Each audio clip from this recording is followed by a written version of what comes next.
Good evening. Thank you for listening to WBHM Digital Broadcasting out of Birmingham, Alabama. Please note that the opinions voiced by our guests do not necessarily reflect the opinions of this network nor our sponsors. Enjoy the shows. You are listening to WBHM Digital Broadcasting, the best in paranormal talk radio.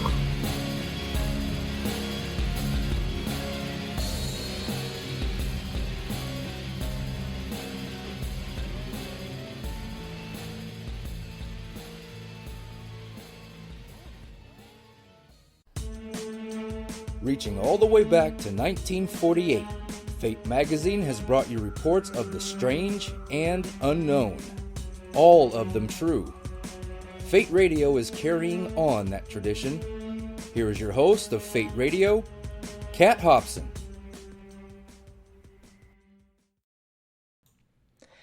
Good evening. Welcome to Fate Mag Radio here on WBHM Digital Broadcasting out of Birmingham, Alabama.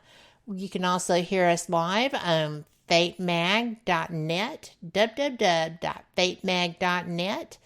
You can also hear us live in your Spreaker app. So if you're on the computer and you've got to get mobile, there you go. Take us with you.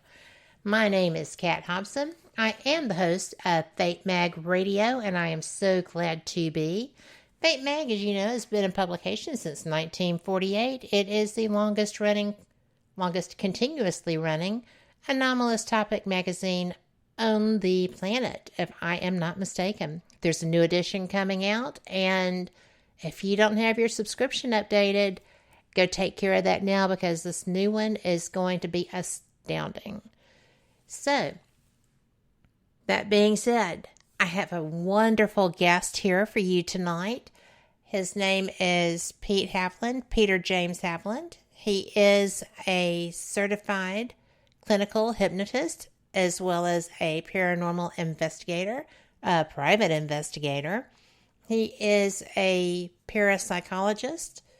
He has more experience in this than most of the people I get a chance to talk to. He has been involved with different projects with Lloyd Auerbach, who is another one of my heroes and favorite people.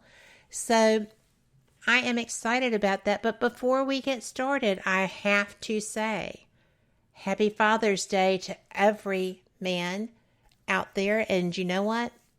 Yours or not, if you're doing the job, kudos to you. Because every child needs that male role model. Every child needs to know that they are loved. And I know that my particular honey hubby has done the best job of anyone I know. I think that he's a wonderful man. And David, I love you. I will talk to you soon, and thank you so much for loving our children and being the man that you are. I am excited about this conversation tonight because I think that every time I get a chance to talk to Pete, I learn something else new. I know that I have filled pages of notes, and if you've got a notebook handy, you're going to want it. Peter Haviland is, I would say, an original in the paranormal field. He has done research for decades. He is a contributing author to several books. He is a person that is a go-to for question answering. He was a founding member of Lone Star State Paranormal Investigations. He is a hypnotist with the Red Oak Center. And Peter, welcome to Fate Mag Radio. Thank you so much for being with me. Oh, well, thank you for having me. You're making me blush over. Oh, please. Oh, and a private investigator. Not just paranormal investigator, but private investigator, too. I knew I was leaving something out. What? That's okay. I answered everything. What else did I leave out? I don't know. I wear many hats, so it's hard to tell. You do wear a lot of hats. And you are a go-to you're also a horror aficionado. You are, Yeah. I mean, there's so many different sides to you, and every one of them is interesting. Well, thank you. Call them Thank as I you. see them. So, Well, I must be doing something right. My wife still lets me sleep inside, so I'm doing there you good. go. Yep. And y'all have great big babies, too. Yes, So, unfortunately, we don't have human kids, but I do have a Great Dane and a pit bull, yes, you and do. they keep me hopping. I'm Well, getting attacked. I'm getting attacked by the big one now. well, I just wanted to let people know that both Peter and myself are in thunderstorm areas tonight. We are going to do the very best we can to bring you just an absolutely perfect show. But you know what? Sometimes Mother Nature has a different opinion, and that's okay. But unless you're doing a show that depends on internet. So I hope that we get through these 2 hours and we never even hear a boom. If we have an issue and things start swirling or the power goes out, we'll let you know that. So bear with us. Now, Peter, I Yes, ma'am. have so many topics that I would like to get to with you. I would I'm like a it. book, as you know. I would like it if you could just maybe, because some people who have been following me on Paranormal Experience for years know about you and have probably heard you a time or two. But Okay. this is your first time with me on Fate Mag Radio, if I'm not mistaken. Yes, it is. And the funny thing is that did you know that I was even in one of the Fate magazines? That does not surprise me. The quality of guests that we have here, I get told sometimes that they have been in the magazine, and I didn't know that when I booked them, and I did not know you had been. What was your issue? I don't remember. I remember it was an article written by Patrine Soames, Mm-hmm.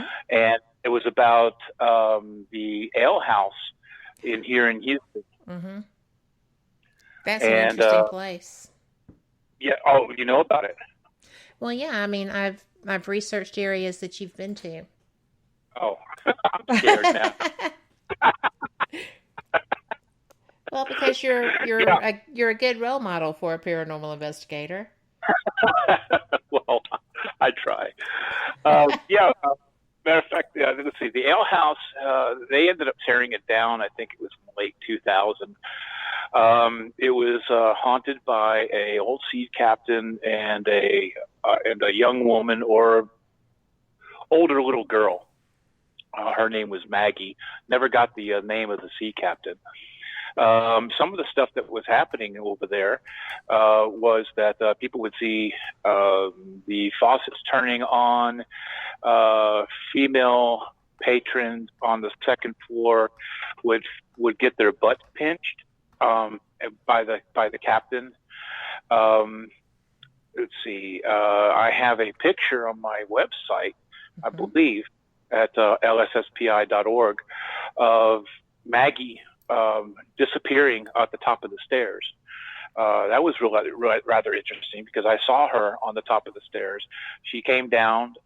She touched my hand. I felt all of the anguish that she was feeling, and then she floated back up and it just dissipated, not like anything in the movies or anything like that. It was just kind of like just matter just falling apart. It was really incredible. And we got the column of light just before she left. Wow. Yeah, and Patrine had come out there and invited me to go out there. They wanted to have a seance is not the word I want to use, but because I really don't get into seances.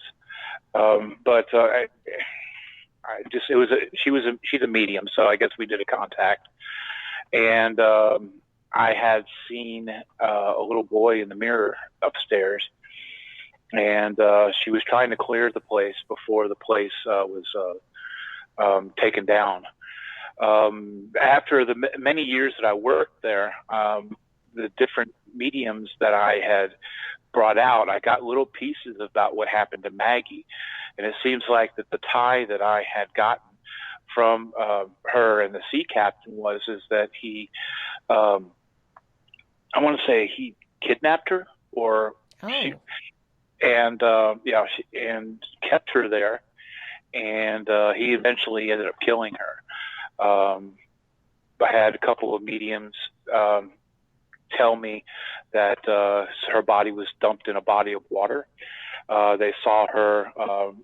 It looked like somebody had stabbed her in her gut, and saw her coming down the stairs and die pretty much at the foot of the stairs. And all those pieces came together like I said, with about 2-3 mediums.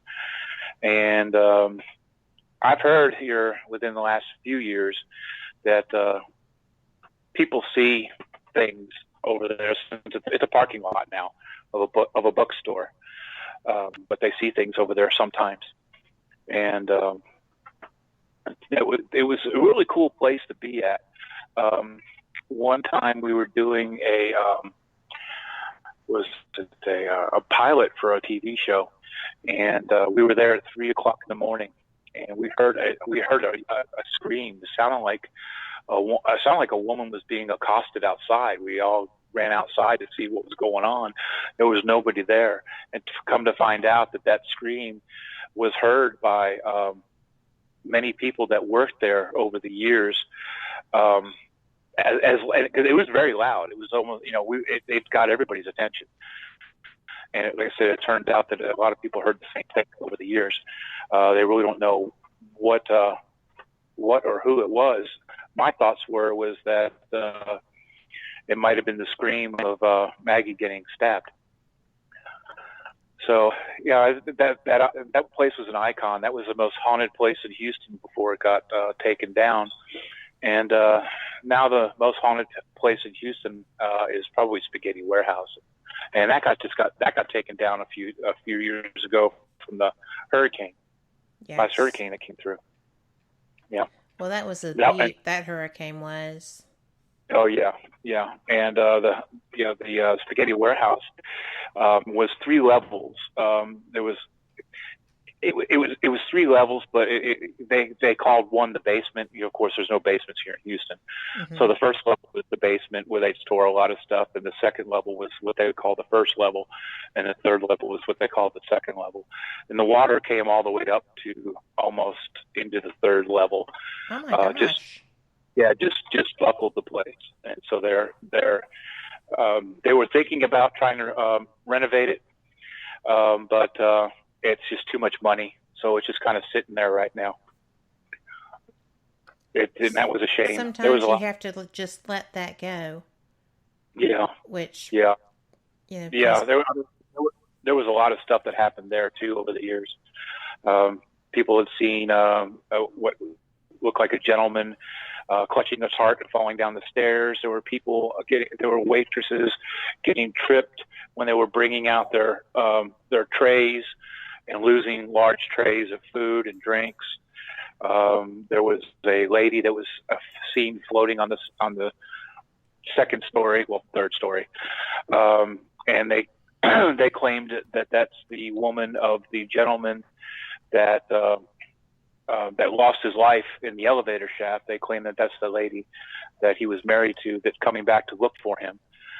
We never really got an idea of who she was. And she was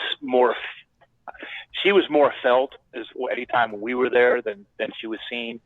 But one of the really weird parts about it is that I was talking with one of the TV news crews, and we were explaining about the gentleman that had slept that was working late one night, and he was trying to put something he's trying to do something, and got into the elevator, and the elevator fell and he lost his life. Well, I had a medium come in to tell me that he actually got hung up on the elevator wire, and it caught him on the arm and dragged him up, and he stayed there all weekend and bled out. Oh my word! And as we're describing that to the person that was doing the interview, I had Tom Kennedy, my VP. He saw the man in the hallway right before, and then the medium said that she saw the gentleman, as she was telling the TV guy, and so he saw the man like 30 seconds before the medium saw the gentleman and told the news crew. So that was pretty cool. Let's see. There was an urn cabinet that you could hear the giggling of small children. It was told to us that they kept the children's ashes in there at one point. Learned through mediums that there was a child that got caught in the cabinet and suffocated. And of course, there's the history of all these antiques are really hard to get all the history from, because when Spaghetti Warehouse had a warehouse of all these things, they ended up disbanding that warehouse. So whatever restaurant had what antiques, they ended up keeping those. What they used to do is they used to kind of put those antiques on tour and just show it in the other spaghetti warehouses, because there were quite a few spaghetti warehouses across the country, but there's only like a handful of them now, and there's no way of finding out any of the history of where things came from. I only know from the general manager at the time. She kind of told me from what she learned, and she had been the general manager there for like 15 years, of what she learned from the person she took it over from, that the stair unit that I was mentioning about, yes, the gentleman collecting the tart, came from an estate sale from England, came from a manor house in England, and there was also a trolley on the second floor, well, third floor. A real trolley? Yeah, it was a real trolley. Yeah, that one came from San Francisco, and they had converted it over to have seats in it, stuff like that, so you could make it look like you're eating in a trolley. It was pretty interesting. Cool. Yeah. Now you asked me a little bit about myself. I mean, since you had told me about some of the locations that I've been, I just want to kind of gloss over some of the locations that I've worked. I was 12 years old when I had my first my first dealings with the paranormal. I was watching monster movies at my parents' house. I don't remember what the movie was, but it was like probably 12 or 1. And the room started getting really cold, and my dog was sitting next to me, and she alerted. She turned around.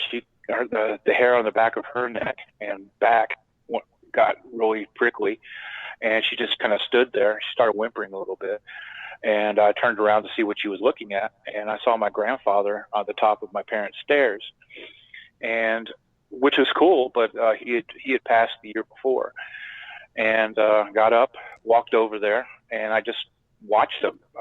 There was no sound. There was no there was no eerie music or any woo.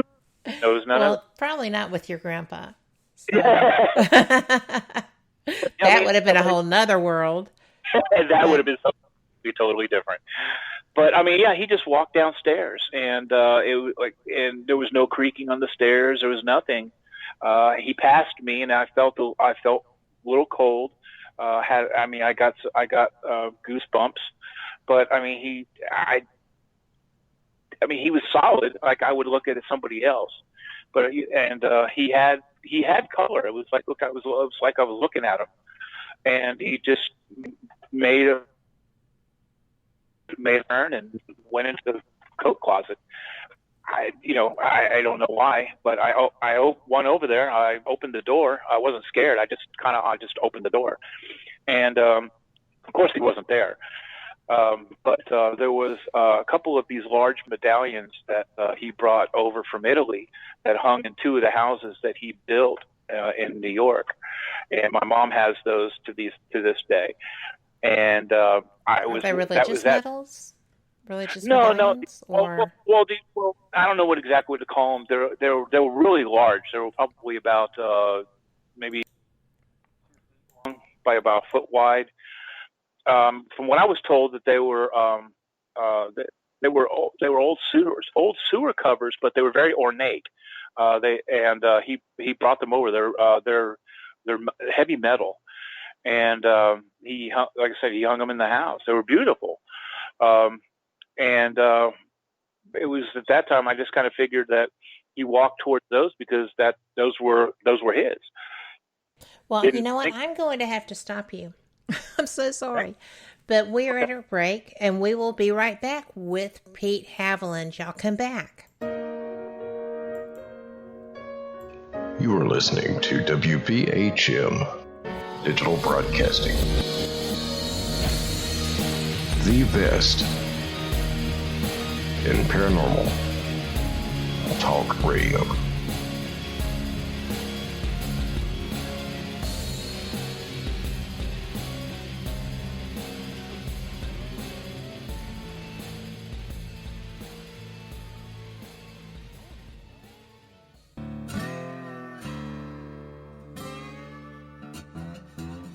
Oh, come on. I'm Southern, but... Nope. That'll do. Hello. I am Kat Hobson, host of Paranormal Experience here on WBHM Digital Broadcasting out of Birmingham, Alabama. I enjoy having guests from all areas of the paranormal, from ghosts to ufology to cryptids and beyond. You'll find some of the best researchers in their fields bringing you some great information. Join me on Wednesday nights from 8 to 10 p. Eastern here on WBHM Digital Broadcasting. Son of a... Hey, son. Mother... Son? What are you doing? Hey, Mom. I'm getting ready to listen to Periscope Uncensored. By expanding your vocabulary. Well, it is uncensored. Son, the uncensored part of Periscope Uncensored is Jax and I getting down to brass tacks with all aspects of the paranormal. There's no fluff on our show. So, no off-color commentary? I didn't say that. Awesome! Son? I just hit my head. Oh boy. I'll go get you an ice pack. Catch Periscope Uncensored Thursday nights at 9 p.m. Eastern, only on WBHM Digital Broadcasting. Since 1948, Fate magazine has brought you reports of the strange and unknown, all of them true. Fate Radio is carrying on that tradition, bringing you the unusual, macabre, strange, and bizarre. Join host Kat Hobson Sunday nights from 8 to 10 p.m. Eastern on WBHM Digital Broadcasting.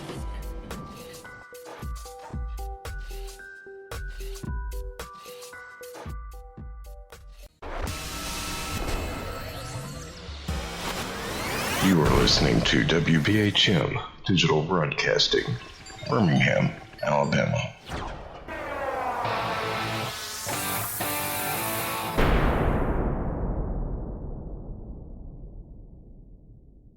Thank you for listening to WBHM Digital Broadcasting out of Birmingham, Alabama. The time is 23 minutes after the hour. Welcome back to Fate Mag Radio here on WBHM Digital Broadcasting out of Birmingham, Alabama, as well as on fatemag.net. You can hear us live on your Spreaker app if you have to run to the store. So just take us with you. I am fortunate enough to be joined tonight by my friend Pete Haviland, and we were discussing his first paranormal experience, what got his attention. And, you know, you had said that it was your grandpa and there wasn't scary music or anything, you know, woo-woo about it. He just came down the stairs and went into the closet. Yeah. Kind of going into the closet was unusual, but... Right, yeah, I thought it was unusual too. But at that age and with the knowledge level I had, I really didn't know. I mean, I really didn't know why he was there. I had no knowledge at that point. So, I just wasn't scared of him in life. So in death, I just kind of figured seeing him, it was, I guess he just was visiting. I don't know. Well, still your grandpa, dead or alive. Yeah. That's still your grandpa. Exactly. And he was a very good man. He was a stonemason, bricklayer, very hardworking. Came over from Italy. He was actually born in Cumberland, but he moved over to Italy and came back over. And just great man. Took me a little while to understand kind of what he was trying to teach me when I was younger about being strong and family values and stuff like that. But I understand what he was doing now, and I'm blessed that he did that.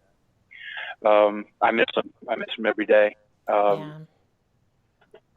He loved to cook, and every time he made the Sunday sauce, it was always funny. And I know this isn't paranormal, but I just thought I'd share it. He would make his meatballs. He would make them look like footballs. And I love that.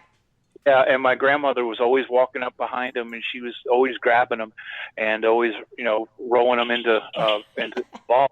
And by the time we came back, time we sat down to dinner, there were always footballs again. But you never saw him go in to do it. It was just, I don't know when he changed the shapes of them, but it was just, I don't know. That's I was just funny. thinking about, that was one of the funny things that he used to do on Sundays. We used to always laugh anyway.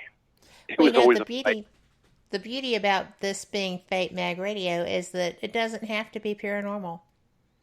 This is, and no matter what, I love your experiences. And so, and I love good family stories. And today is a great day to honor the men in our lives that made us who we are, right? Yeah. So, yeah. It's a beautiful thing. Oh, yeah. Wendy wants to know, will you share the recipe for the sauce? And, true Italian says gravy. Actually, if you would like me to, I can send it. I can send it. Yeah. We'll share that on the page. I will say this, though. It doesn't matter who if you follow it to a T, it never tastes like my mom's sauce or anything my mom cooks. It doesn't matter what I do. Never tastes like my mom, and I can follow it by the letter. Well, and, you know what that is, right? It's love. It's the love. Yeah. It's the love. But my wife tells me I do well with it, so I guess I'm still blessed. Well, you know what? She's probably tasting the love too. Yeah. Just saying. Maybe. Well, I know that as you came up, when did you actually start researching the paranormal, and how did you connect with Lloyd? Okay. Well, that will probably go take us to another break. Well, you have got about 20 minutes, about 15 minutes, so we can certainly go past the second break. No worries. I just love your information. I want people to know about you. Well, thank you. I appreciate that. What happened was after I saw my grandfather, I just was fascinated with ghosts. I mean, I knew what I saw was a ghost. I mean, we've all seen movies and TV shows and stuff. So, I mean, you know what you've experienced, you know what it's called. You just don't know what it is and how it became at that age. So I would get all these, I would buy or go to the library and get anything I could on haunted houses. I think some of the older folks, the forefathers of this, like Hans Holzer, I would read some of his books. Let's see, Richard Weiner, read some of his, D. Scott Rogo. Later on into the 80s, it was Lloyd. But I mean, I would just read everything I could on haunted houses and ghosts. I mean, at that point in time, I didn't know anything about parapsychology.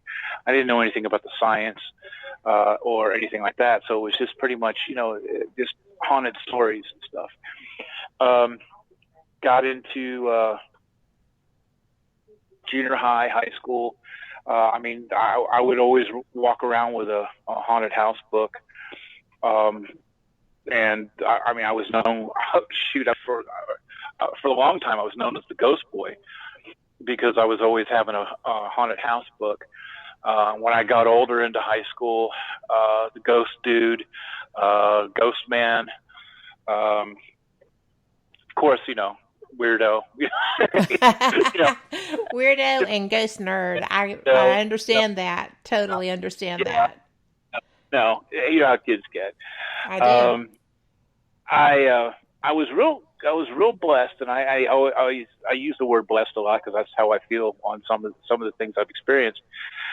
Is that I had a psychology teacher in high school, Mr. Miller, Johnny Miller. He was real cool. He was a young guy. I think he was probably like in his early 30s. He was real. He was like, I don't know how to describe it. He's like one of us. I mean, he wasn't your typical teacher. You know how teachers put that air about them that, I'm the teacher, you're the student. Absolutely. This guy, this guy was just, you could approach him and you could ask him anything. Always wore a corduroy jacket, blue jeans and sneakers. No wonder you liked him. Yeah, he was just real, just laid back, and he would let me write my reports on hauntings and ghosts and things like that. As long as I could put a psychology spin on things, he didn't care. His whole thing is that he wanted you to grasp the material. So if it meant for you to write it your way to get the material out, then he didn't care. He was just that way, and I thought that was just really cool because I've never had a teacher ever do that. It was always the curriculum, and you had to do it this way, which I don't have a problem with. But when you get to do it in your own way, it was just, man, it was awesome. I took Psychology 1 and Psychology 2 with him, and he just always pulled me aside after class. For a little while there, I thought I was getting into trouble. It's like, go out of class. I'm like, oh crap, what did I do now? And he's like, no, I wanted to sit down and discuss with you this paper on Borley Rectory. And I said, oh, cool, okay, what do you want to know? And he would just start asking me questions and getting into wanting to know a little bit about Harry Price and some of the hauntings at Borley Rectory and what my thoughts were and how did I think things were going on. And that was around the time that I started kind of getting into the hows and whys of things, because he just put that in me. So I wanted to start learning how and why.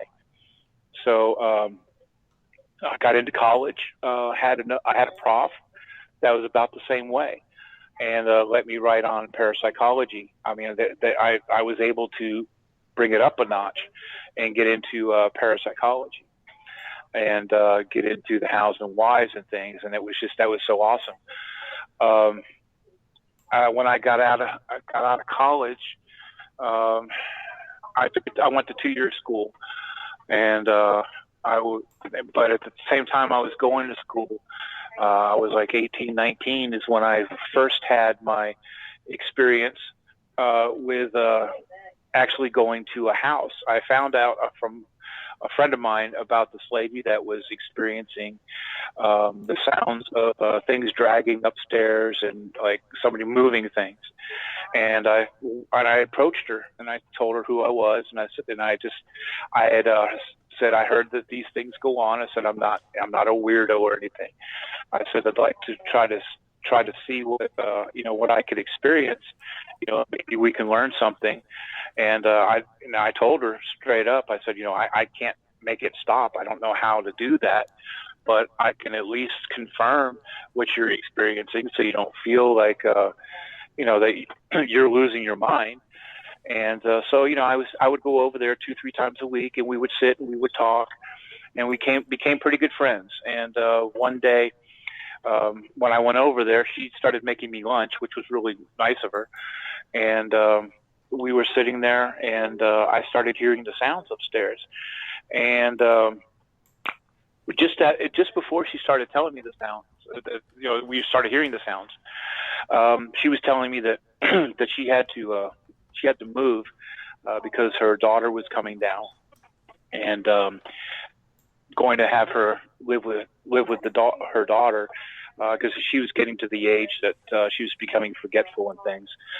And it really upset her, because she really didn't want to move. She loved her home. And right after she was telling me, that's when we started hearing the sounds upstairs. So I go upstairs and into this room. It was her library, and it just had just shelves just all around the walls. I mean, and so in the middle it was she had like a large table, it was more like a desk. With 2 chairs, and kind of looked like what you would go to a regular library with, but it was kind of a smaller version of that. So when I went in there and I turned the corner, I got hit in the head with a book, and it hurt like hell. and I picked it up and I looked at it, and the book was called Gone with the Wind. It was a first printing. And I picked it up, I put it back on the shelf, and I had a bump on my head. And she saw it happen. She was like, "Oh my!" So we went downstairs, and the only thing I could think of at the time, because we just got done talking about her moving, and then all of a sudden all that stuff started happening. I hadn't really got into poltergeist activity yet, but I was aware of what it was. I mean, I had read about it. I've never experienced it.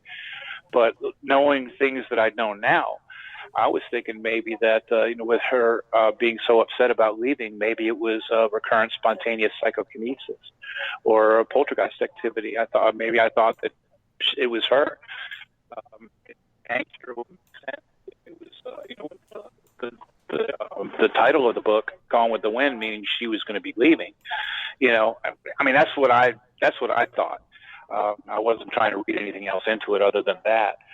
And it was from there, I just kind of went on to different houses. I went into different houses and things when I had the opportunity, and used her as a reference. She let me use her as a reference, and just got into more and more houses. I found that a lot of stuff, even back then, a lot of stuff was a lot of fear-based stuff. People thinking things are what they are versus what they're not, which is fine. I mean, if you can get a person to get out of fear and use critical thinking to find out what things are. Look at this, look at that, instead of just letting yourself just get locked up with fear. You're going to find that most of the stuff you experience in your house is just maybe the house, or maybe just something else. It's very rare to experience things. I found that out. But we years later I was invited to help form Lone Star Spirits back in 1996, 97, somewhere in there, with 4 other folks that were like-minded, and we started out, graveyards and things like that, as what most people do. We went to public places. Really didn't get into houses until probably 3-4 years into it, when we got into just really doing residential stuff. And I prefer residential things. I don't really like. Too. Yeah, cause to me, it seems like your work is more appreciated in a residential, instead of trying to make somebody get another $50 for the place being haunted. Well, yeah, and if you have gifts, I think that's a large part of why you have them, is to help people be able to find comfort in what's supposed to be their sacred space, their personal space, their domain. Right, right. And to live in fear, that's what people underestimate the strength of others sometimes. Yes, I do. You have those people who, when something happens, they are fearful and they panic or whatever. And then you have those people that when something happens, they're resolute. Yeah. And they find a way to cope with that. And, more often than not, I think you find the resolute side because they do not want to have to flee their home. They want to find a way to make it work. Exactly. Now, you had mentioned how did I get to meet Lloyd? Well, yes, that's just the dynamic from where one of you is and where the other is makes that an interesting pairing, if you will. Well, we've actually become pretty good friends over the years. I first contacted him. Through his website. I want to say early '90s. Asking him questions on when we were going out and doing houses and stuff like that. So he would give me advice through email, and then we started talking by phone. And let's see, then was it here? Oh, then my wife and I got married. And by the time my wife and I got married back in 2000. By the time we got married in 2000, we were pretty good friends at that time, and he had asked me to come out to. No, I'm sorry. That's the second time I went out there. The first time was after my wife and I got married. We honeymooned out in San Francisco, and we went to the Moss Beach Distillery because I had always heard about that, and Lloyd had mentioned it to me too. And we just so happened to go there one night. We were trying to get a table. I gave my business card because I asked him if if I could talk to them after our dinner and stuff to learn about the hauntings and things. I gave it to the I guess the maitre d', whatever he was, and my wife and I sat down, and as my wife and I are sitting, we're ordering our dinner. Lloyd walks over, and I'm looking at him, and I know who he is. I mean, I know that we talk on the phone and email and stuff, but I've never met him at that point. So I look at him, and I go, "You're Lloyd Auerbach," and he goes, "And you're Pete Haviland." I go, "How do you know me?" He goes, "Well, I have your business card, but we've been talking." I said, "You're right," and I said, "Forgive me if I hyperventilate." He just started. And then he's telling me about the Moss Beach Distillery, and in the area that we were, he was telling me about the lady that's been seen there, and they think that this is, and sometimes people it just so happened we were sitting in the chair of in the area where the lady had been seen, and I was trying to figure out why my anxiety level was so high, because it was before he walked over, and he's telling me, well, this is where she's been seen, and she's and she looks upset and things like that. So I'm like, okay, maybe I'm feeling her anxiety. I don't know. But after that, we talk maybe 2-3 times a month, even from then on. And he's come out here to Houston a few times. He's asked to go out to dinner with me, and for some reason something always happens when he comes out here. But the next time he comes out, I swore up and down that I'm going to buy him a big steak dinner. So he told me I was on, so I'm waiting for him to come out. Well, you know what? We've got to take our break. And we will okay. be right back. So y'all come back with us. You're listening to WBHM Digital Broadcasting, the best in paranormal talk, only on Paranormal Experience Radio. Broadcasting live out of Birmingham, Alabama.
Thank you for listening to WBHM Digital Broadcasting out of Birmingham, Alabama. The time is 45 minutes after the hour. Welcome back to Fate Mag Radio. I'm Kat Hobson, your host, joined by my guest, Pete Haviland.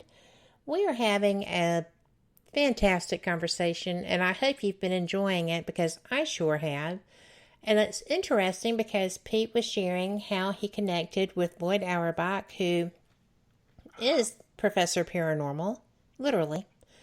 And, you know, I find it so funny that you wound up just by chance in the seating that you were in. Yeah, as I was telling you, I swear to God up and down that I think he had placed me there to watch me to see how I would react, knowing Lloyd. Lloyd's an observer and a researcher all the time. And he's a constant researcher, and he swears to me up and down that it didn't happen that way. But okay. And then I had another opportunity to go out to fly out to San Francisco. He invited me to. He was getting a group of people together to discuss the state of it's kind of like the state of the paranormal union, what we thought things were, and the issues that we saw, and things like that. And what ended up happening is that we all formed the Paranormal Research Organization, and that was with people that parapsychologists. I mean, there was Carrie Gaynor was there from what the heck is the Entity case. Carrie Gaynor was. There was Lloyd, of course. There was Al Robber, who's like one of the gods of EVP. David Manganelli, who was one of the producers for MTV's Fear. And let's see, Annette Martin, who had worked a lot of police cases, and Pamela Heath. I mean, all these people. I mean, I was in awe.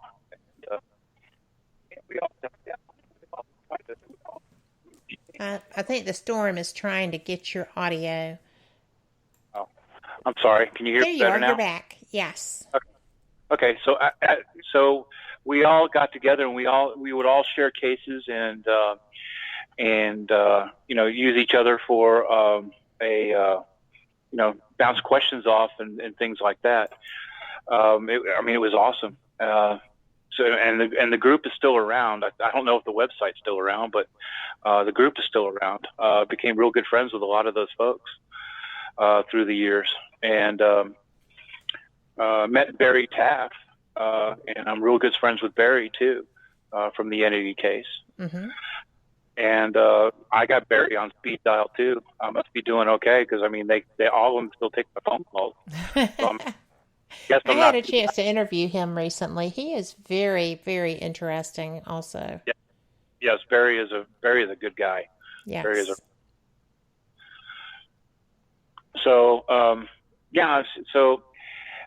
My tie from all of that into hypnosis.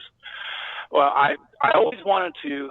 Well, I learned from Annette a little bit about working with police, and I always thought I would be interested to work with police. And I'm not gifted like she is, but I wanted to do something, and I always thought hypnosis was cool because I had seen a lot of I guess what people call murder porn, like cold case files, things like that. And I always wanted to know, and I was always fascinated too with serial killers, not what they do, but why they do it. Yes. And because what they do it disgusts me, but why they do it or how they become the person to do it, I think it's fascinating in a way. Hypnosis was a good way of me doing that and being able to work with the police. So I got my certification, and I had gotten the opportunity to work with the police on some cold cases. I have worked with people that with missing family members, missing children, and to pull out information, witness recall, forensic hypnosis, and it was at that point in time when I was learning all of that and doing all of that, I started to see how we as people, through stress and traumatic events, that we can manifest energy and cause hauntings. And it was at that point too that I learned that I could work with folks with stress and traumatic events and remove them. And doing so, I have had hauntings stop because of removing those issues. Therefore, the manifestations don't occur, and I've had hauntings stop. One case I could tell you about is that there was this lady that had just got out of a divorce, that he would follow him on the internet with. I think it was around the time when you could log into the internet and you could see cameras, things. I think the camera that he was using was an X20. It was around that time that they started first coming out that you could monitor things at home on the internet. Right. It was kind of choppy. It still worked, yeah. And he had a whole lot of those kind of cameras in the house, and he would always call this lady and say, why didn't you do this? I thought you were going to do that. You said you were going to go to the store and you didn't go to the store. Just hound her. And she got to the point that she was just jumpy and skittish. And so she divorced him and moved into her own house. She was going to flip the house. She figured that, it would be a good way of making some money and rebuild her bank account and so forth. And she was very hyper. She was, what's that word I'm looking for? I can't think of it. But every sound she heard Paranoid? was like, she was hyper paranoid. But with reason, apparently. Yeah. She was just scared. She was just waiting for the other shoe to drop. So she invited me over, and she's like, I'm hearing this, I'm hearing that. I couldn't come up with anything. The only thing that I knew is that she learned that the gentleman that owned the house before her, his name was Peanut, and he had made he built on top of his garage a bar. It was called Peanut's Place, and so she knew that somebody had died there. She thought that the place was haunted. Well, there was something there, but it was nothing what she was experiencing. So I made the suggestion to her of hypnosis, and I said, let me try this. And I had done a general releasing of removing all of the fears of living in her home. And my wife was there, and it was funny because as I'm placing her under hypnosis, I turn around and I look at my wife, and my wife's arm is up in the air.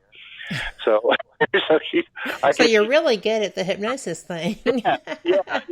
I guess I did well.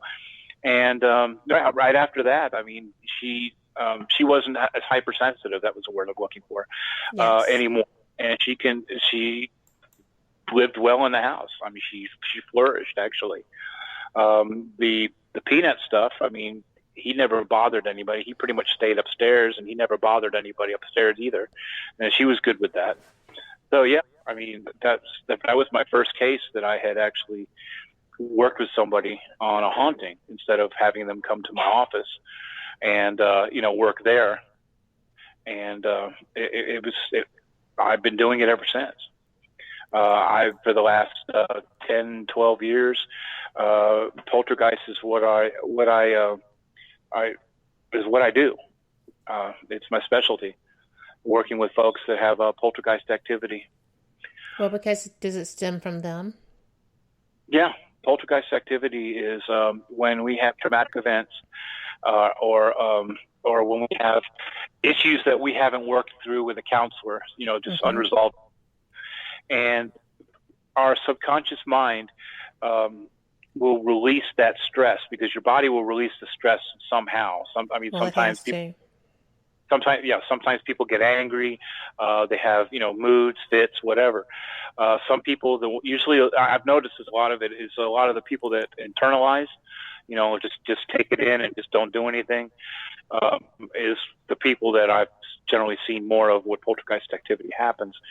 And it usually happens from a trigger of a person or any situation that can remind them of these issues that have happened in the past, or trigger the emotion of what that issue has.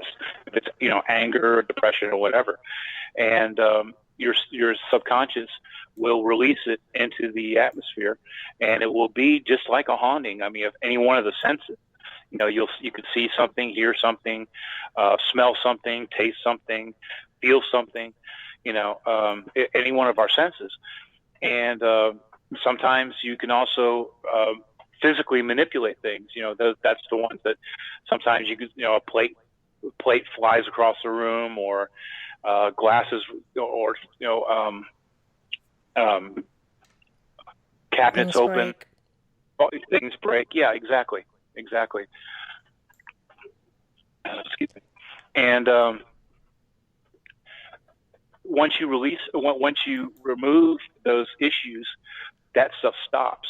Now, to give you an example, for instance, let's say that you have a parent and you have a kid that they're saying, wash the dishes, and you're having an argument back and forth. Let's say the kid's, excuse me, of the age, of puberty. One of those things is a kid at the age of puberty, because they have so much angst, and their hormones are just so driven by hormones at that age, and everything is more magnified. That's the word I'm looking for. Any emotion. I mean, even happiness, is over magnified. But after you have that argument about wash the dishes and they storm out, maybe 5 minutes later, 10 minutes later, where you had that argument, maybe you have dishes start to fall. Mm-hmm. And it could have been because of that. And I have seen I read cases about poltergeist activity creating fires. Yes. How it does, I don't know. Not quite but like Carrie, but still to a strong extent. Right, and what it is a fire is not only a physical form, but it's also a metaphor.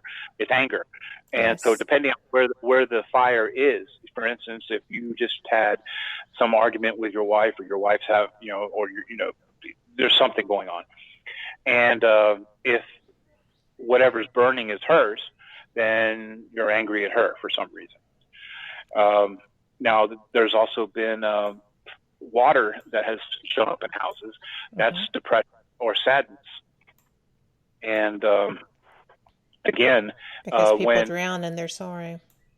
Yeah, exactly. Well put. Do you know what? We are at the top of the hour. We need to note where we are here, because we have to take our top of the hour news break, and we will be back. This is a fantastic time to fill up your coffee or tea mug, wine glass, beer stein, do cartwheels, stretch, and we will be right back. Thank you for being here. Thank you for listening. This is Fate Mag Radio on WBHM Digital Broadcasting out of Birmingham, Alabama, and we will be right back with our guest, Pete Haviland. Live from NPR News in Washington, I'm Janine Herbst. India is imposing retaliatory tariffs on some goods it imports from the U.S. starting today. The move raises fears that a new front may be opening in the Trump administration's trade wars. NPR's Lauren Frayer has more from Mumbai. These new tariffs cover 28 categories of products India imports from the U.S., including apples, almonds, and some metal goods. New Delhi announced this last year in retaliation for the Trump administration's steel and aluminum tariffs. But India kept delaying the date for the new duties to take effect. Last month, Washington dropped India from a duty-free program. India has a trade surplus with the U.S. Now Delhi is in turn allowing these tariffs to take effect. They cover about $1.5 billion worth of U.S. imports. By comparison, President Trump has levied tariffs on $250 billion in Chinese imports. It'll nevertheless be on the agenda for talks when Secretary of State Mike Pompeo visits India in about a week's time. Lauren Frayer, NPR News, Mumbai. Boeing's CEO says his company should have been more transparent with regulators and the public when the plane maker discovered a safety light was not operating as designed on the 737 MAX. NPR's Daniela Cheslow reports Dennis Muhlenberg made the comments ahead of the Paris Air Show. Muhlenberg reportedly said he was disappointed his company didn't get the word out about the safety alert not working as intended. The safety light would warn pilots that the two sensors reading the plane's angle of flight were getting different results. That might indicate the anti-stall software known as MCAS would malfunction. MCAS is suspected in two crashes on the 737 MAX that killed 346 people.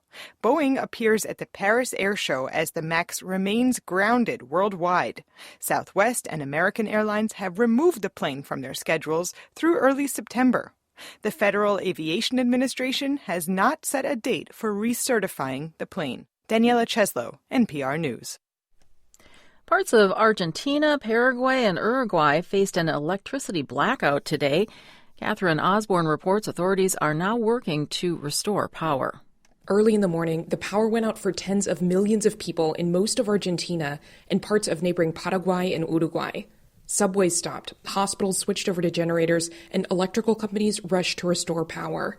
It began slowly coming back in the following hours. The blackout came on a day of local elections in 4 Argentine provinces.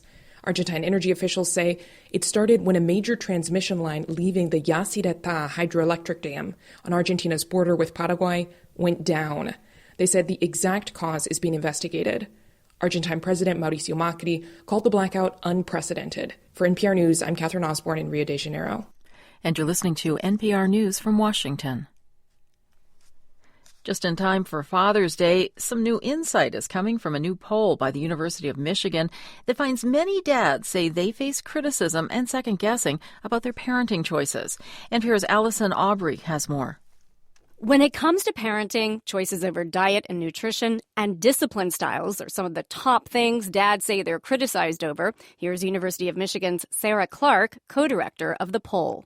about 2 in 5 of the fathers said that the criticism is often or always unfair. Clark says moms and other parenting partners should recognize that criticism can backfire. While some dads may respond in a positive way, the poll finds about a quarter of fathers say that criticism makes them feel less confident as a parent. Allison Aubrey, NPR News. At the weekend box office. Suit up. Welcome to the Men in Black. The Men in Black? Don't start. I'm working on it. Men in Black International took the top spot, but with just $28 million in estimated ticket sales. That against a reported $110 million production budget. The 3 previous Men in Black films all opened over $50 million, not accounting for inflation. In second place, the animated Secret Life of Pets 2 with $23 million in its second weekend. In third place, the live-action Aladdin with $16 million and Dark Phoenix in fourth place with $9 million. I'm Janine Herbst, NPR News in Washington.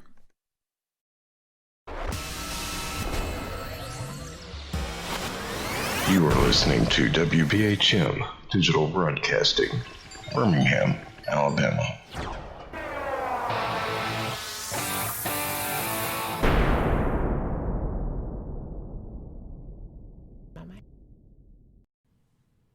Welcome back to Fate Mag Radio here on WBHM Digital Broadcasting, and I am so pleased that you are here because we are having a great show. What, you didn't get that first hour? Tragic.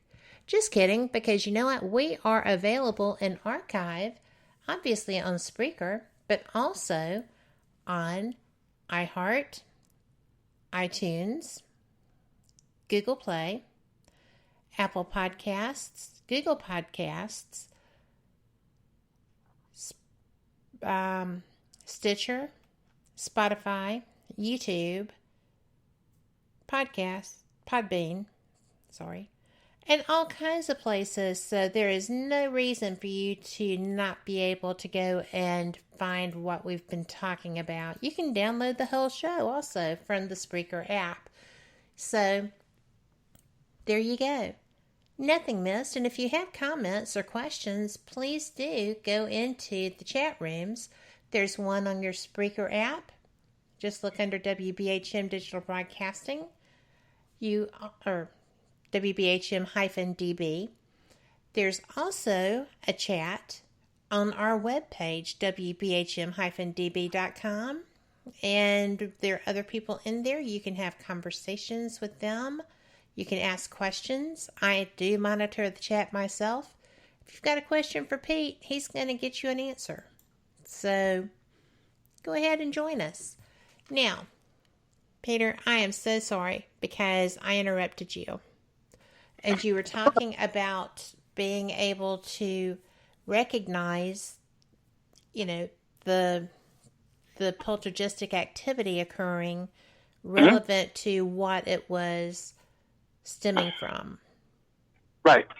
And how I do that is I place you under hypnosis, and we look at the events that you've had, and I try to see what was going on at the time of the event, and you'd be surprised. I've had people come to me and tell me that they've seen something in their home. Place them under hypnosis and look them, and try to explore what they experienced. And when I ask them, okay, what are you seeing at this time, at this place? I've had them tell me that they were watching TV, and later to find out that they had made it up. So I can also find out if things are actually happening. That's interesting. So they were just doing it for attention. Yeah, 9 times out of 10, folks really don't do it on purpose. It's some type of an attention gathering thing, or an insecurity, or something. I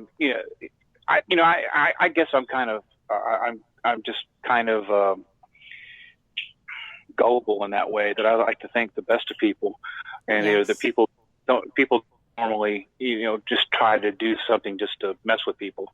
I mean, there are people that do that. Don't get me wrong, but for the most part, they're good people. They're good folks. So that's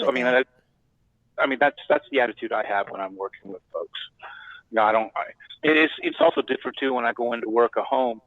Now, there are many people that go out there and work houses to try to support the haunting. I don't do that. What I do is I like to go in to see what's going on. Of course, I will look at the event. I will listen to the event, and that's the reason why I'm out there. But I like to find out why things are doing what they're doing, and let the evidence drive what is happening at the house. Whereas there's a lot of groups of people out there that will take the event and right away they try to go in and do EVPs and ask questions of the event and try to build a case to say, yeah, your house is haunted. That's not how investigation works. Well, no, it's not, and it's not. I mean, it's not. It should not be. You're right. The evidence should lead the investigation, not try to wrap the investigation around the claimed evidence. Exactly. If that makes sense, not make it fit. It sounds like it's about the same thing, but it's not. They're totally different. And I've been called many things over the years because of that, for one reason or another. I guess I'm kind of a maverick that way. I get called things too, but I also get called things by spirits, so I don't understand that. Yeah. I'm a lovely person, right? Yes, you are. Yes, you are. I've never had problems with you. So I mean, and that just kind of goes into, I'm not a big fan of the TV shows. I'm Lloyd's a lot like that too, and I didn't get that from Lloyd, but I got it on my own. But it makes sense to what Lloyd talks about. The field is broken up into two different things. Okay, you have the entertainment side of the field, and you have the research side of the field. And the entertainment side of the field is basically drama self-soap. Okay, and the shows are on a half an hour to an hour. Well, 22 minutes to 42 minutes or something, depending on advertisings and stuff. But an investigation does not last an hour. Doesn't last 4. I mean, there's some people out there to say, well, we did a 4-hour investigation. We boiled it down to this, and this is the show. I've worked cases and continually work cases for years.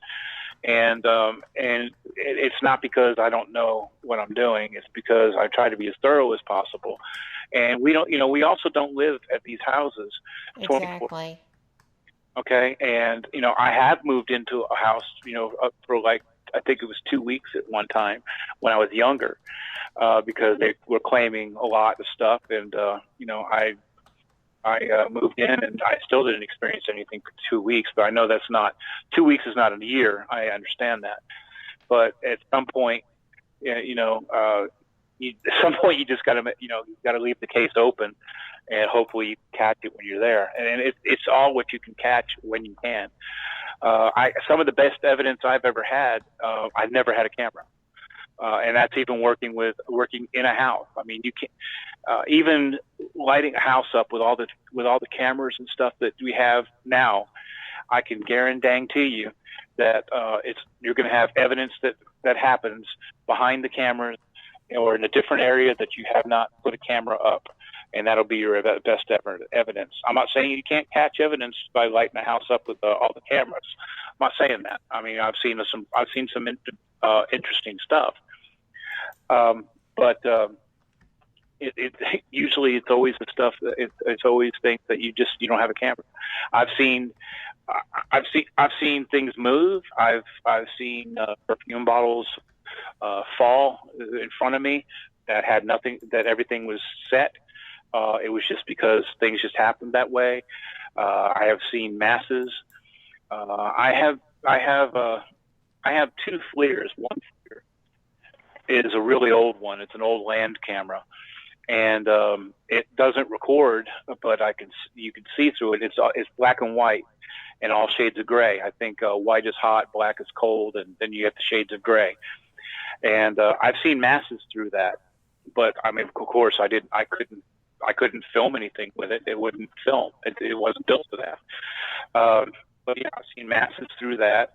The other FLIR that I have, I've seen poltergeist activity through that. And luckily I have a camera on that I have a trigger that I just squeeze and it'll take a picture of what I'm seeing. I do have some pretty interesting shots from poltergeist activity.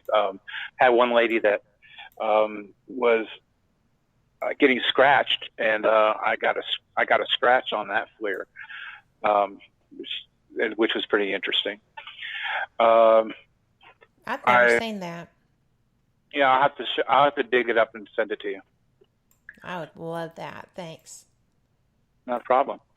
EVPs. EVPs, to me, and I'm probably the weird one. But no. And EVP to me is something that's blatant. Okay. Yes. I mean, and I go back. This is old school, but I was a, how do I say this? Sarah Estep, who founded the electronic voice phenomenon. The AAEVP, American Association for Electronic Voice Phenomena, back in the 70s, 80s.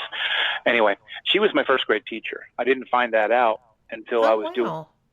Yeah, I didn't find that out until I was doing some research and found out that she had started it, which was which would have been a whole hell of a lot easier when I was growing up, because I was having some weird stuff happening when I was a kid, and I wish I would have been able to know that so I could have talked to her in first grade.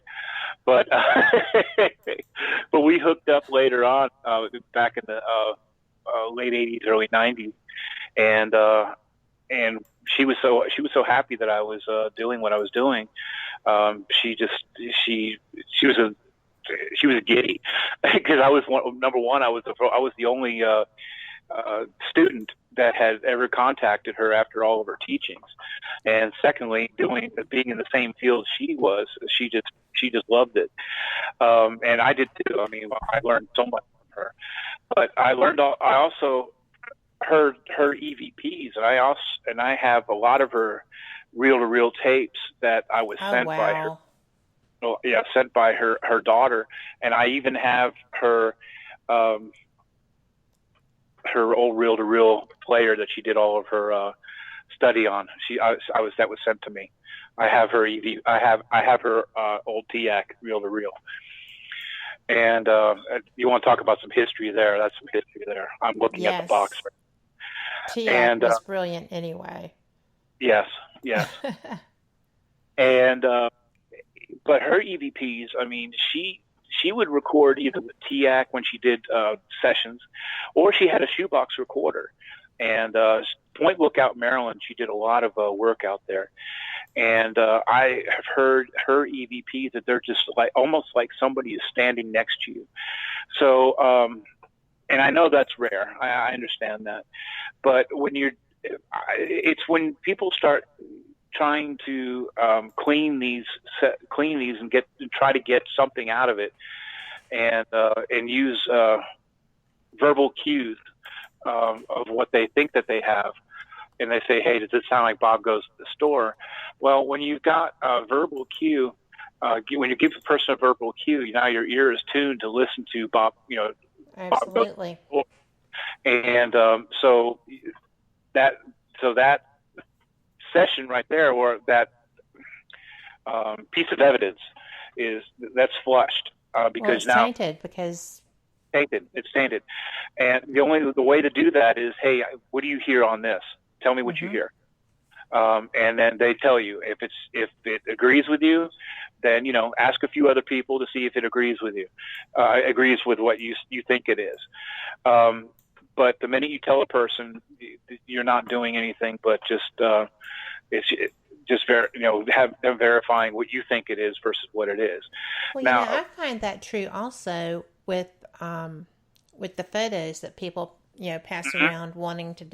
If you have to draw a circle and an arrow, don't even send it to me, because I'm going to tell you, no, this is not what you're looking for. And actually, we are up against a break, so we will be right back. And come on, join us. We are having a great time.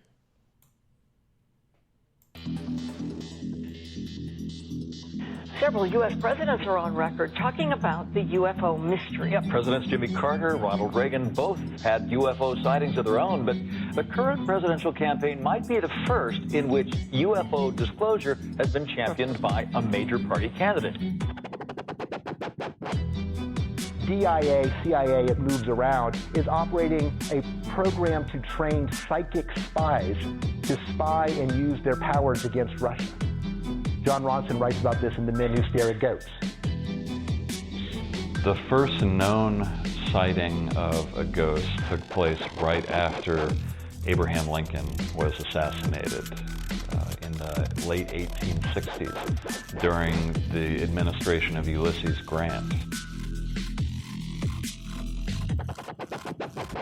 Project Paperclip, Clinton releases it all in 1998. Possibly the unequal cooling of its surface. I say, do you still think it's a meteor, Professor? I don't know what to think. The metal casing is definitely extraterrestrial.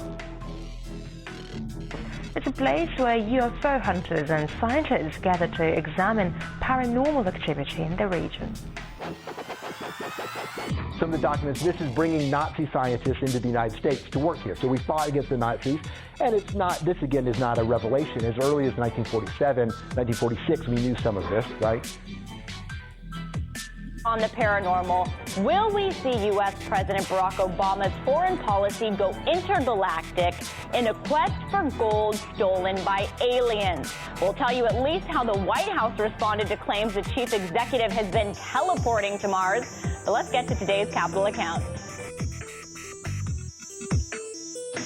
UFOs, hauntings, psychic abilities, conspiracy, ESP, cryptozoology. There are many things that remain unexplained in the inexplicable world around us, and we're talking about them here, looking for answers on WBHM Digital Broadcasting, Birmingham, Alabama. The truth is out there.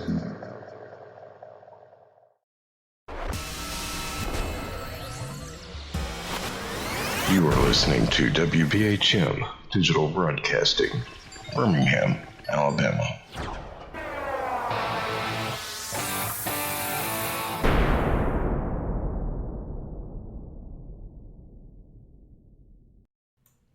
Welcome back to Fate Mag Radio. You are listening to WBHM Digital Broadcasting out of Birmingham, Alabama, or you're listening on FateMag.net, or you're listening on your Spreaker app if you're hearing us live, and if you are, go and chat.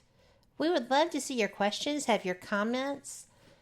This is a great time to ask, because it's just full of fascinating moments. Peter is a gifted researcher, and he's been doing this for quite some time. Not aging you or anything, Pete, but you do have a lot of experience. And not saying anything negative. It's a great thing. But that could have gone either way. But thank y'all for being here. I hope you're enjoying this. And yeah, we were talking about evidence and people that are wanting validations and stuff, if I'm not mistaken. Yeah, we were talking about when you like you or I, we get sent stuff, asking our opinions. And I mean, what happens with me sometimes is that I'll get folks asking me, well, what do you think of this? And I'll give them my opinion. And if it goes against what they think it is, then they get argumentative. My thoughts is if you're asking my opinion, I'm going to give you my opinion. And if you're not wanting an answer or you're not wanting the opinion on it, then don't send it. Sometimes folks have they're real they get real emotional or real I guess emotional is the word I'm looking for. Well, they're attached to it. They're attached to it, yeah, because they think it might be the best thing out there. They might even be in the field for the wrong reason. There's a lot of folks that are trying to get a show. And one of the worst things that ever happened, one of the best things and one of the worst things that ever happened was paranormal TV. Yes. That once you started paying people to be on a show, now it's turned into an industry, and everybody wants their own show, and they're convinced they're going to get it. Yeah, and when you on a show, you have to produce. So what if for some reason you don't get what you think you're going to get, then sometimes you manufacture it. Hate to say it, but it happens. It happens to the best of them. That you have to put something out there or build something up that's not there. It's all entertainment. The researchers are the ones that they'll sit in a place for 6, 8, 10, 12 hours staring at a toy car to see if it moved. Even an iota, just a smidge. Yeah, just a little bit. Or you turn all the lights off in a place and you're sitting there, and all of a sudden you get a spike on the EMF meter, and they're jumping up and down, woohoo, because of just that little thing. But you can't show that stuff on TV because it's not interesting. So I don't know. I just ran. I lost my train of thought. I'm sorry. Oh, that's okay. My train pulls out of the station all the time without me. But it really is distracting when, and I'm just going to put this out there. If you have a piece of evidence that you're excited about, I mean, you're positive you have hit the Holy Grail, you've got it, you've got backup audio to go with that video, to go with that photographic evidence, and you're going to post a picture or send it to someone to ask an opinion, don't circle what you've got. Don't, look at this with a circle and an arrow and stuff, because you know what? If it's real, other people are going to see it too. And you don't want to taint, that's what we were talking about, was tainting evidence, because, and it happens all the time on the television shows where, you'll have the caption underneath. Yep. And if you're going to run it, do it a couple of times without the caption and let people see if what they heard was what you said. One of the funniest pictures I ever saw was somebody had sent me a picture of a bed with a red hula hoop on it, and I thought somebody had drawn a circle on the bed. I was so used to looking at these red circles, and it was actually just a hula hoop on a bed, and they laughed at me. Yeah. I'm like, I don't get this, and they're like, man, it's just a hula hoop, dude. Chill out. It's like, well, sometimes a hula hoop is just a hula hoop. It's just a hula hoop. Yeah.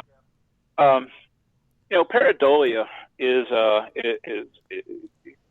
lot of the stuff it is pareidolia. That's when our mind is trained to make something from the jumble of information that you see, and we're trained to see faces, and because that's one of our natural abilities we do.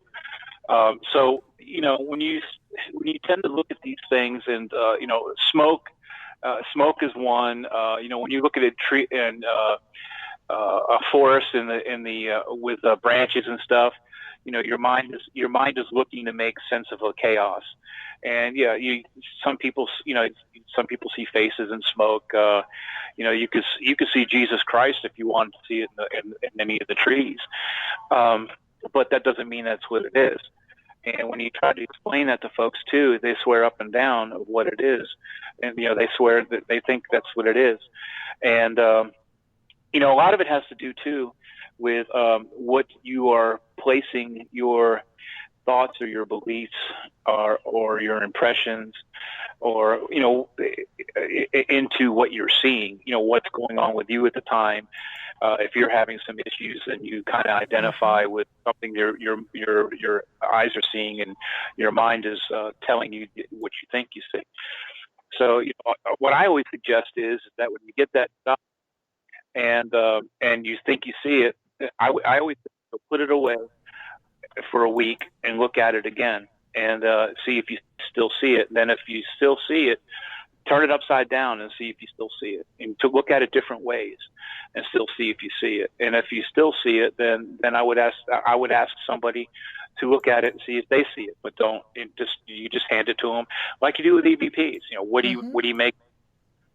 And just be open with yourself and let people, give you what their responses are.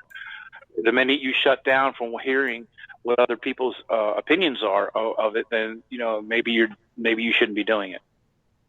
Well, because you have too much invested, exactly, personally, and you can't be objective any longer. Yep, I've had some great evidence that I thought was evidence. Ended up not being. Was I disappointed? Yes, I was disappointed. But again, it is what it is as far as I'm concerned. If it is evidence, it is. If it's not, it's not. I've had cases turn out being not what I originally thought it was, and I had a lot of time invested into it. But again, the evidence is what the evidence is. I have a question for you. I would like to kind of. No, it's not anything like that. But I wanted to step back to the hypnosis side of what you do. And I know that you apply it to the paranormal as well as different cases that you help on with the police. But I have heard a lot of people, and you were talking about being able to regress to a point where activity was occurring and such as that. Have you ever been involved, or this is going to sound off the cuff, and kind of it is, with regressive therapy leading to UFO events as opposed to because it is a arm of the paranormal. Are you talking about working with abductees? With abductees, yes. I haven't done that, and the reason why I haven't done it is that I have a really good friend, Daryl Sims. He's a hypnotherapist as well, and he has like 40 years in doing this, and he's that's what he does is abductee. So since I don't have a whole lot of experience working with abductees, I usually refer to him. Now, he's told me he's told me and shared a lot of stuff with me as far as talking about some of his abductee work and how aliens will use screen memories. So what has happened to you is they will put a screen memory in to protect what they've actually done to you. And he's got a process that gets through that screen memory to get to the actual issue that you've had in an abduction scenario. I've never sat in with him to work on a case with him on like that. I always thought that was kind of personal between him and the person. Yes. So I've never really asked him, but I'm sure if I asked him, he would let me. Well, I just find that whole topic fascinating because people, excuse me, there is a group that I participate in, which is called Connecting the Paranormals. Mm-hmm. Very few people really seem to realize that if it's not normal, it's paranormal. Right. Paranormal doesn't always. Right. Yeah, paranormal doesn't always mean, ghosts and goblins and cryptoids and all that other stuff, just out of the realm of normal. Well, I mean, cryptids are not generally spiritual. No, they're not. UFOs are not generally spiritual, but they are beyond the norm. Both of those topics are. And I always consider them to be part of the paranormal. I have been, expanding my education relevant to ufology.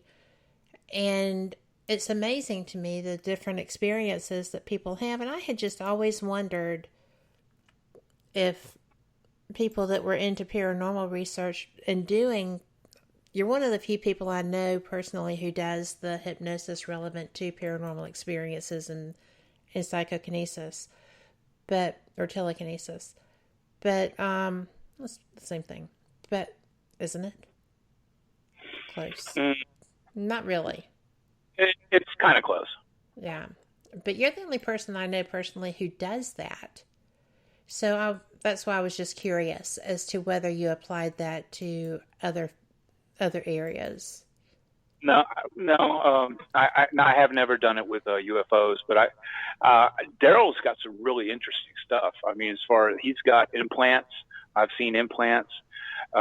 He's got a handprint that was placed by an alien, and it's a huge hand. It's like I think it's four digits that was placed onto, I want to say a mirror or something like that, but it's the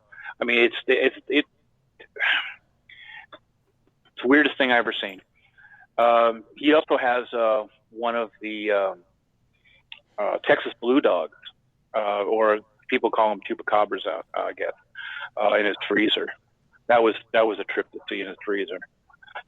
I'm glad his wife. I'm glad his wife. Yeah, it's a real Texas blue dog. Somebody gave it to him.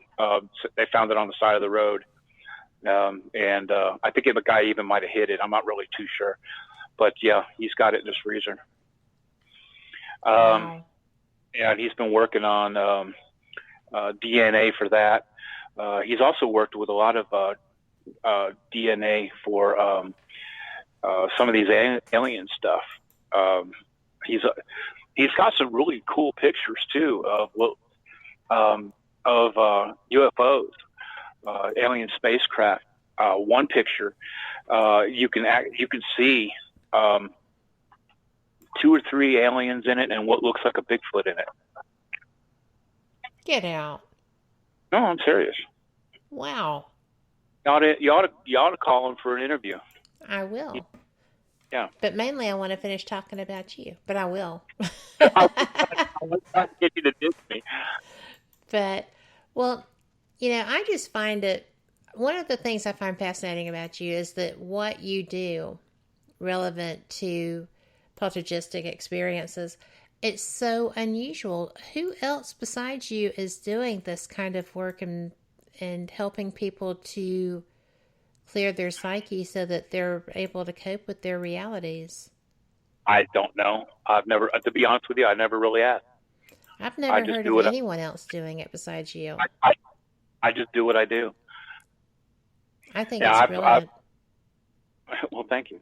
I've mentioned it to Lloyd a lot. Lloyd's wife is a hypnotherapist, and I don't know if he uses her for this, but I've shared with him some of the stuff that I've done, and he's found it pretty fascinating. What was I going to say? I lost my train of thought again. It must be I just keep knocking you right off of that track. I'm sorry. It's okay. It's all right. I had the opportunity to work with Ken Gerhardt on a case one time out in Vidor, Texas, and looked like they had some Bigfoot activity going on, and that's the reason why I called him in. And it looks like they also had some paranormal activity going on. Never could figure out what the paranormal activity was happening out there. But when working with Ken,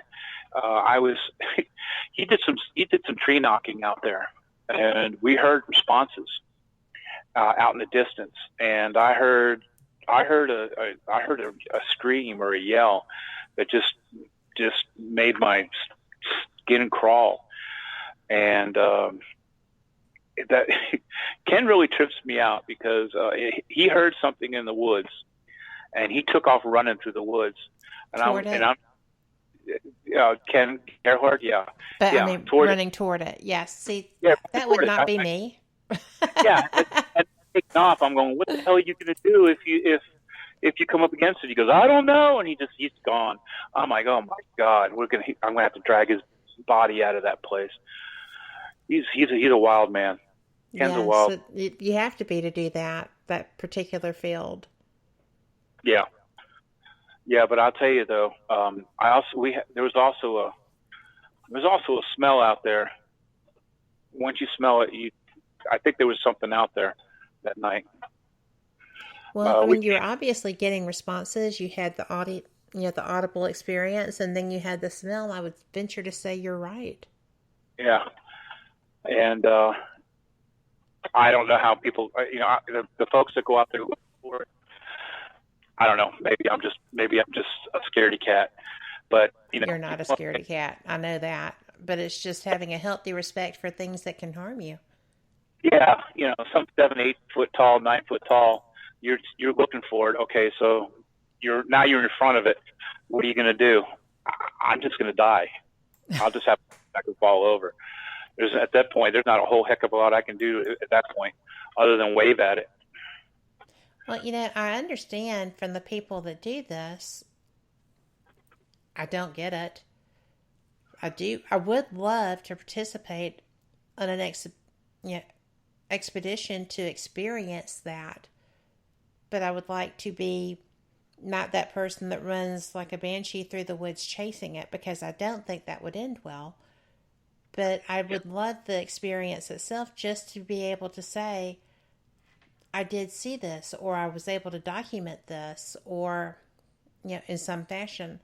There's a person here in Alabama who is extraordinarily good at his woodsmanship and does a great job of documenting.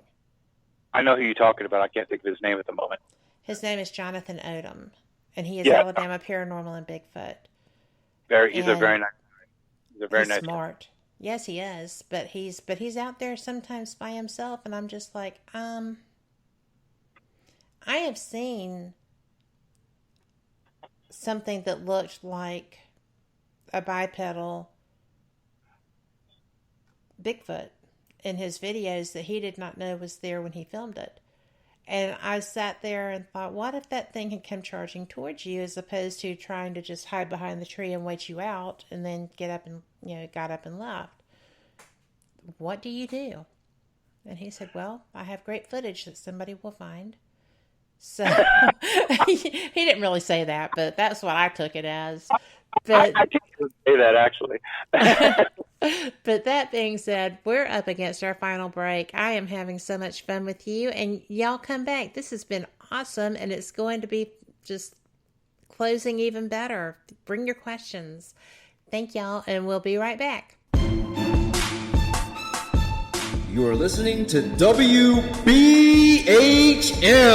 Digital Broadcasting, the best in paranormal talk, only on Paranormal Experience Radio. Broadcasting live out of Birmingham, Alabama.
Thank you for listening to WBHM Digital Broadcasting out of Birmingham, Alabama. The time is 45 minutes after the hour.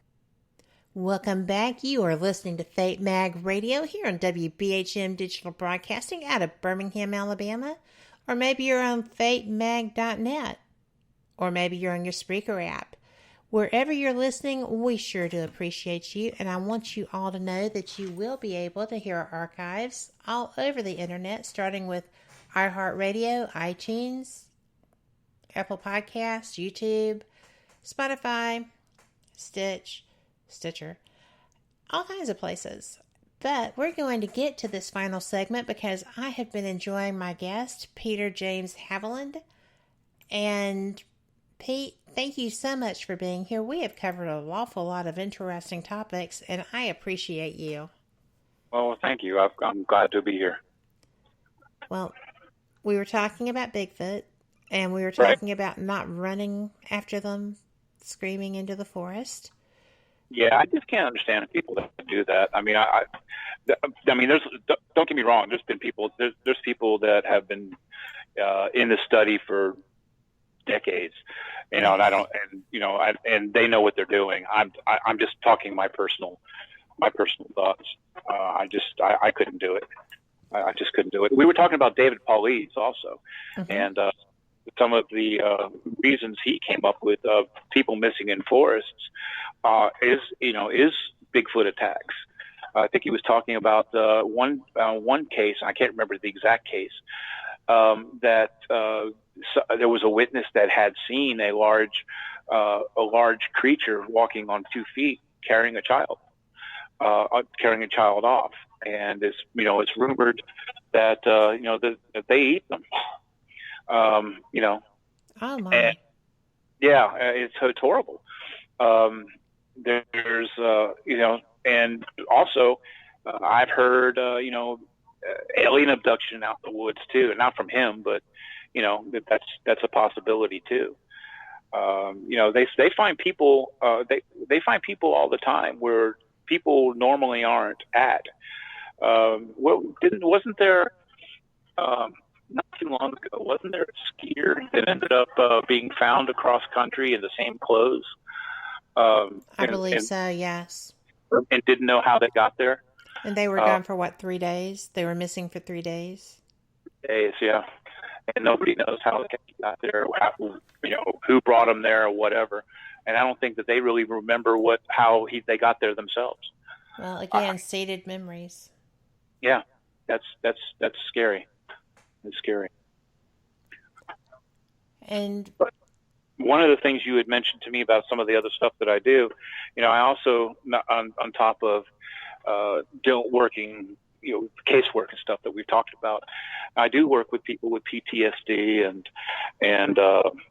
anxieties and stresses and smoking and weight loss and all that other stuff. That's my day job.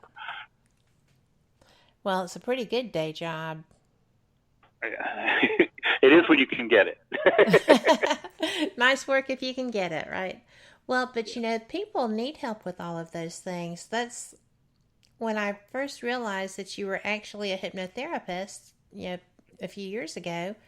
I thought, what a cool thing to do. Because you can help people besides with the paranormal. You can actually help them change their entire life, their whole mindset. Mm-hmm. You can also make them quack like a duck at a sound, right? I can, but I don't do that. I know, but I saw that one time and I thought, who would do that? But yeah. If you're doing it for entertainment, I guess. Yeah, give trigger words to your husband, so every time they say a word, then you do a behavior. So that. I saw somebody actually do that in a show. Mm-hmm. And I thought, they're faking that, but they weren't. The psyche is a powerful thing. Yes, it is. Yes, it is. And I was trained to do that, but I'm more into the clinical stuff. Well, I like that about you. Yeah. It wouldn't make me afraid to come and visit you. Yeah. Well, thank you. If I were going to be quacking like a duck, I probably wouldn't like that. But Yeah, but seriously, you are such a professional. You are the epitome of professionalism in every aspect of your life that I have learned about, and well respected by your peers. You do fantastic work. If somebody were to need to get in touch with you, whether it was with the poltergeistic activity, whether it was with something, a physical issue that they needed help controlling, or just to be able to, put a matter in their head to bed, as it were. You can help with all of those, right? I sure can. How would someone find you? They can contact me through redoakhypnosis.com or lsspi.org.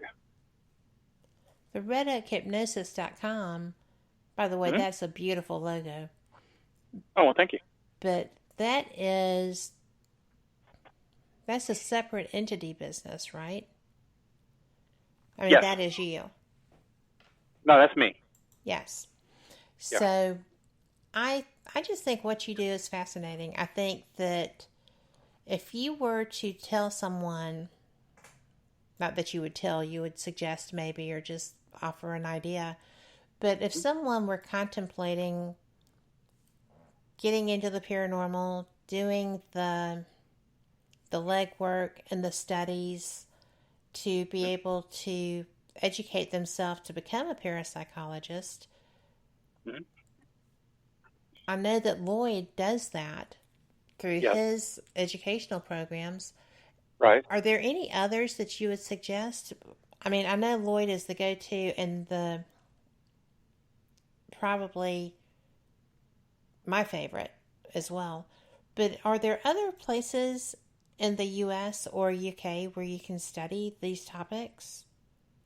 Well, it's real hard here in the United States. A lot of the parapsychology departments, a lot of them are shut down now. Some of the psychology departments will offer parapsychology as a course.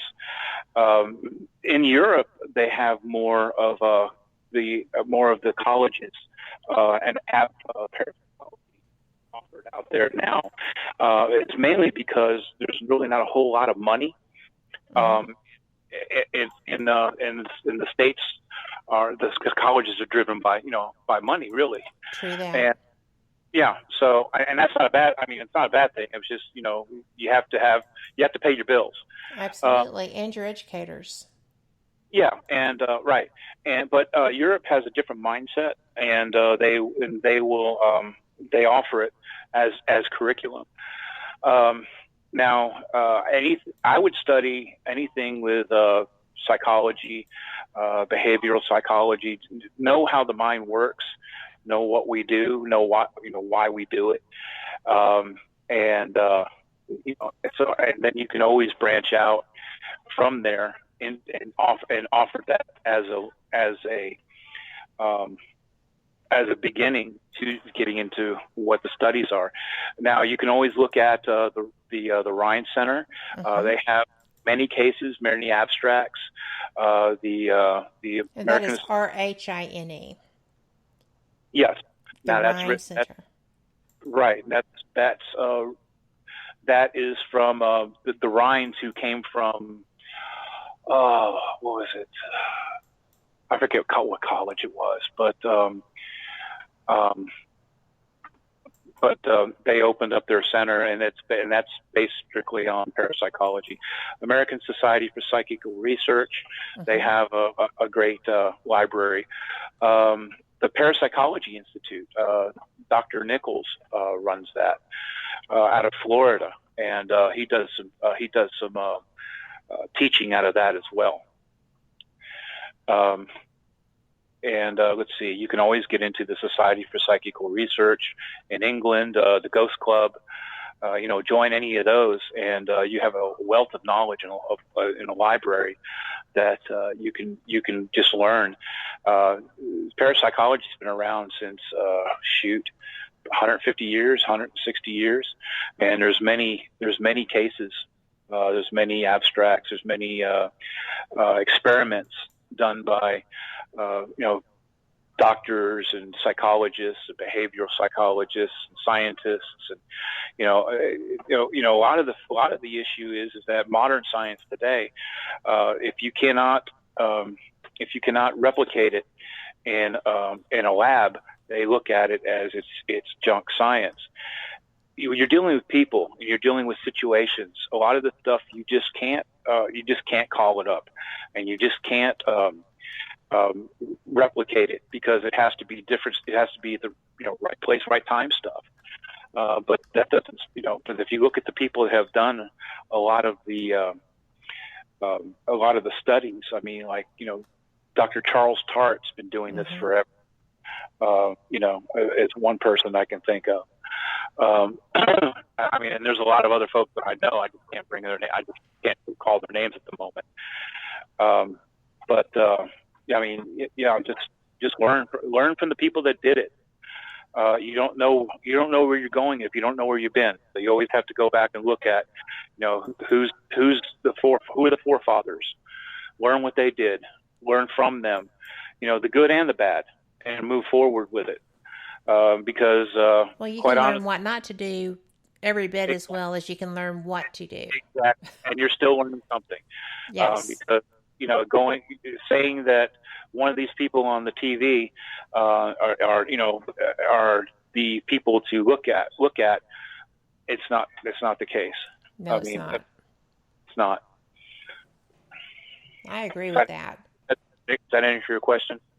Well, it does answer my question, and it answers the question that I get asked a lot by listeners, and it doesn't really matter what field it's in. I have sources that I will direct people to in every aspect of the paranormal, but you do have to know the background of the field of study you want to follow. Mm-hmm. And it doesn't hurt to study all of the fields, to have a good working knowledge, because they do cross a lot. Yes, they do. And also know your tools. Just because you have Yes. an EMF and just because you have a thermal gauge, and just because you have a FLIR, and you've seen people use it, and this is what it's supposed to do. Know what they are, why they do what they do, and why they show you what they show. Just because you have it doesn't mean that that you're using scientific equipment. If you don't know what the equipment does, you shouldn't have it in the first place. Exactly, because how are you going to know if you're getting a reading that's going to change the world? Or if you're getting a reading that is just an obvious false positive or something. And there is no ghost detecting equipment. Everything that we is environmental, and it's everything what you are looking at is what is happening around the event. If you have the event is in the middle, and then what is the event doing to the environment? What is it doing to the temperature? What is it doing to is it creating cold spots? All of these things. How is it manipulating the environment? Because we don't even know what the event is. We know what the event does. Mm-hmm. So when you're saying, well, I've got I have all these ghost detecting equipment, but you don't. You have environmental equipment. Well, and a lot of time. Oh, we're out of time. Dadgummit. But I was just going to say that a lot of times there's still discussion about whether temperature changes are in the presence of spirits, or after the ghost is left, or there's all kinds of questions. You need to know answers. And sometimes you're not going to find them, but at least you'll know how this stuff is supposed to roll. Thank you so very much for being here with me, because you know what? We've never had a bad discussion. Well, no, we haven't. I always learn from you.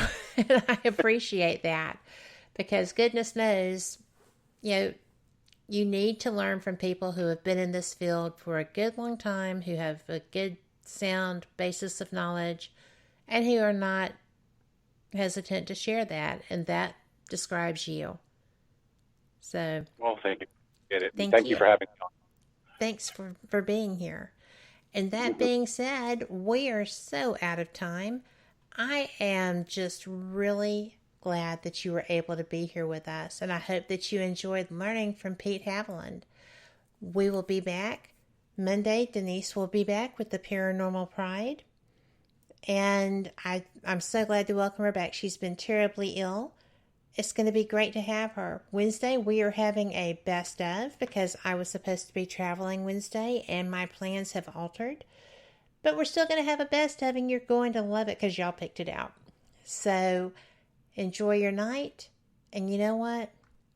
Be the change you want to see in the world, because you know what? We can do that. And we're powerful. Sometimes you don't realize how powerful you are, but you can change your world, your environment, the groupthink. You got this. Y'all have a great week. See you next week. Same cat time, same cat channel. Good night. You are listening to WBHM Digital Broadcasting, Birmingham, Alabama.